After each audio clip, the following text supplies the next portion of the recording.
Ce 2 février 2025, jour de la présentation de notre Seigneur Jésus-Christ au Temple, l'enfant Jésus bien sûr. Alors le psaume que la liturgie de la parole nous propose est le psaume 24. Le Seigneur de l'univers entre dans le temple. Au début du psaume, le droit de l'Éternel à posséder la terre est reconnu. La terre est à lui parce qu'il l'a créée. Après cette reconnaissance du droit de Dieu sur la terre, se pose la question suivante. Qui reprendra sur elle la domination qu'Adam et Ève ont perdue? C'est là aussi une façon de dire qui montera sur la montagne sainte.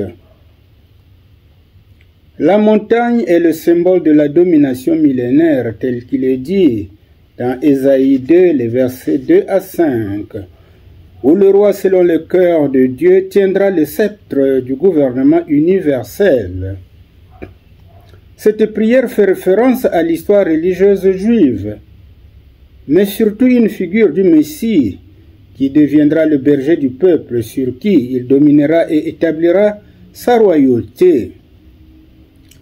La pensée qui remplit ce psaume est celle de la pureté de cœur et de la conduite intègre de ceux qui veulent approcher Dieu. La question fondamentale que tout croyant devrait se poser est celle-ci. Au jour dernier, pourrais-je tenir devant la présence de Dieu?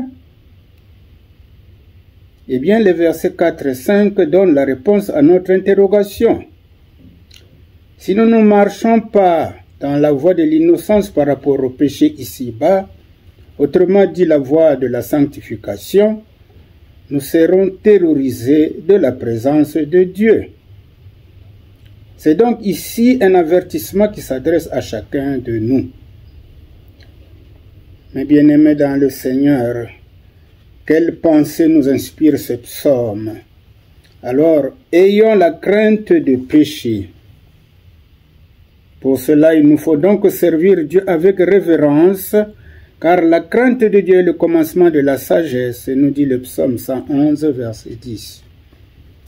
À présent, mes bien-aimés, prions le psaume avec les paroles de la Bible, Louis II, appelée Vie Nouvelle. Prions.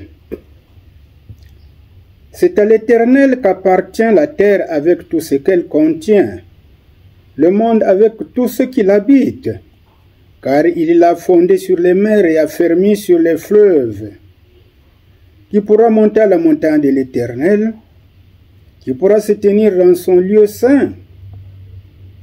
Eh bien, c'est celui qui a les mains innocentes et le cœur pur, celui qui ne se livre pas au mensonge et qui ne fait pas de serment trompeur. Il obtiendra la bénédiction de l'Éternel, la justice du Dieu de son salut.